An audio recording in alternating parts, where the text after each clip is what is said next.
اعوذ باللہ من الشیطان الرجیم بسم اللہ الرحمن الرحیم نحمدہ ونصلی علی رسولہ الکریم اما بعد السلام علیکم ورحمۃ اللہ وبرکاتہ۔ درس قرآن کا سلسلہ میں یہ جو نشست ہے، اس میں کل میں نے سورہ فاتحہ بیان کی تھی اس کے سیاق و سباق کے ساتھ۔ آج سورہ بقرہ اللہ کے فضل و کرم سے شروع کر رہا ہوں۔ دعا ہے کہ اللہ تعالیٰ صحیح بیان کرنے اور اس پہ عمل کرنے کی توفیق عطا فرمائے۔ سورہ بقرہ مدنی سورت ہے۔ حضرت ابن عباس رضی اللہ تعالیٰ عنہ سے نے فرمایا مدینہ منورہ میں یہ سب سے پہلے یہ سورت نازل ہوئی، اور جس گھر میں یہ سورت پڑھی جائے 3 دن تک سرکش شیطان اس میں داخل نہیں ہوتا۔ مسلم شریف کی حدیث میں ہے کہ شیطان اس گھر سے بھاگتا ہے جس میں یہ سورت پڑھی جائے، اور ایک روایت میں ہے جو شخص سوتے وقت سورہ بقرہ کی 10 آیتیں پڑھے گا، قرآن شریف کو نہ بھولے گا۔ وہ آیتیں یہ ہیں، 4 آیتیں اول کی، آیت الکرسی، اور 2 اس کے بعد کی، یعنی کہ آیت الکرسی کے بعد، اور 3 آخر سورت کے آخر کی۔ حضرت ابن عمر رضی اللہ تعالیٰ عنہ سے روایت ہے کہ حضور علیہ الصلاۃ والسلام نے فرمایا، میت کو دفن کر کے قبر کے سرہانے سورہ بقرہ کی اول کی آیتیں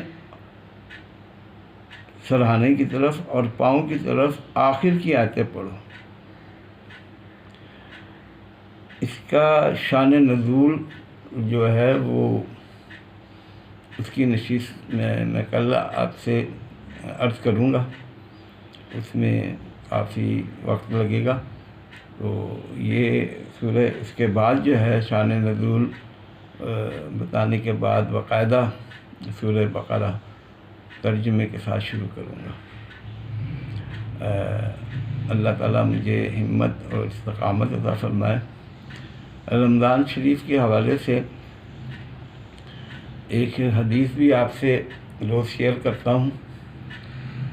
آج کی جو ہے حدیث، اس کا مفہوم ہے کہ جنت کہا گیا ہے کہ ماں کے پاؤں کے نیچے ہے، اور اس کا جو مطلب ہے سادہ الفاظ میں وہ یہ ہے کہ جنت کے بارے میں تو یہ ہے کہ وہ 7 آسمان کے اوپر ہے، اس کے بعد عرش ہے، پھر قدسی ہے۔ لیکن جو یہ کہا گیا ہے نا کہ جنت ماں کے پاؤں کے نیچے ہے، اس کا مطلب یہ ہے کہ خدمت، ماں کی خدمت کرنے سے اس کا مراد ہے۔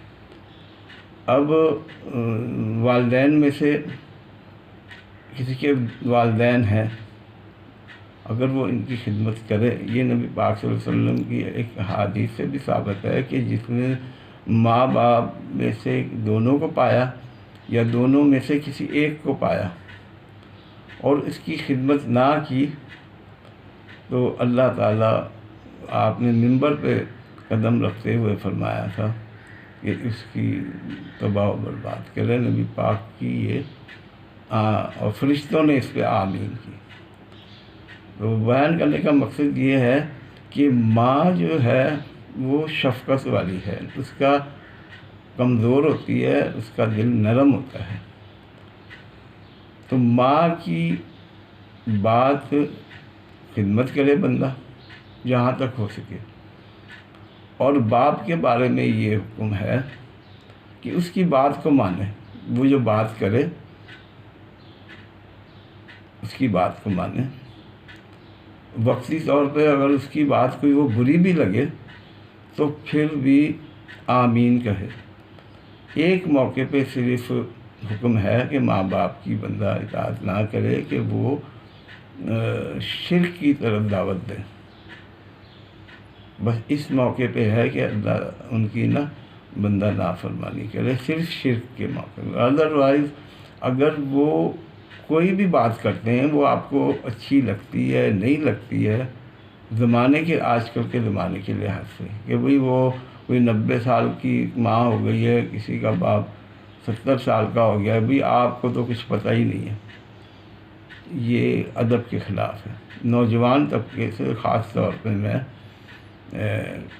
کہوں گا کہ ان کی خدمت کریں اور جنت پائیں۔ جزاک اللہ، مجھے بھی آپ کو بھی عمل کی توفیق عطا فرمائے۔ السلام علیکم ورحمۃ اللہ وبرکاتہ۔